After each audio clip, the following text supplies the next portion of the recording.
Hey everyone, welcome back. In today's video, I'm going to show you how you can simply download and install SpaceSniffer in your computer in a very simple way. SpaceSniffer is a visualized disk uses using an interactive tree map layout. How you can simply download it? Very simple. You have to open any of your favorite browser, then simply come over into the search option, simply search for SpaceSniffer. Click enter.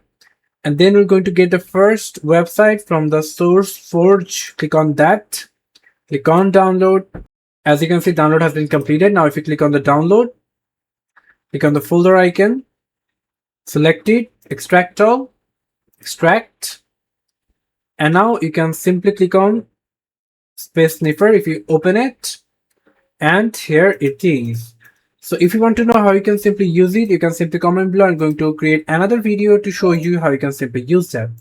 So thank you so much for watching. I hope to see you for another videos. Till then, goodbye.